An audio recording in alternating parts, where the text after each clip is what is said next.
দরিদ্র মেয়ে ধুলোগড়া গ্রামের রাস্তা দিয়ে ধীরে ধীরে হাঁটছে। তার ফাটা জামা, এলোমেলো চুল, হাতে পূর্ণ কাপড়ের ব্যাগ।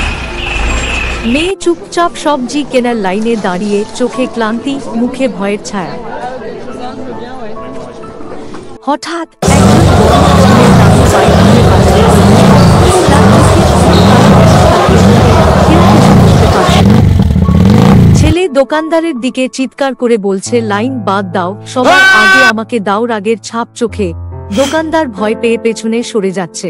মেয়েটির বলে, আমরা সবাই লাইনে দাঁড়িয়ে আছি, আপনিও দাঁড়ান। তাকে অপমান করছে, কথাগুলো রাগে ভরা। মেয়ে মাথা নিচু করে দাঁড়িয়ে ভয়ে কাঁপছে। ছেলেটি বলে, তুই আমার সাথে তর্ক করিস, দেখে দেখাচ্ছি মজা। ছেলে ফোন বের করে রাগীভাবে কথা বলছে। হঠাৎ বাতাস ঠান্ডা হয়ে যায়, মেয়েটি কেঁপে ওঠে। চারপাশে রহস্যময় কুয়াশা, চোখ ধীরে ধীরে পরিবর্তিত হতে শুরু করে। বাজারের মানুষ আতঙ্কিত। মেয়েটি ছেলেটিকে ভয় দেখানোর চেষ্টা করতেছে। ছেলে আতঙ্কে পিছনে সরে গিয়ে মাটিতে পড়ে।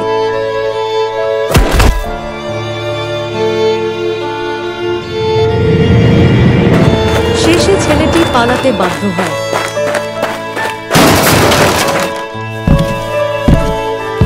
ধীরে ধীরে মেয়ের চোখ স্বাভাবিক হয়ে আসে। কুয়াশা মিলিয়ে যাচ্ছে, বাজার শান্ত হচ্ছে, তবে বাতাসে এখনো রহস্যময়তা আছে।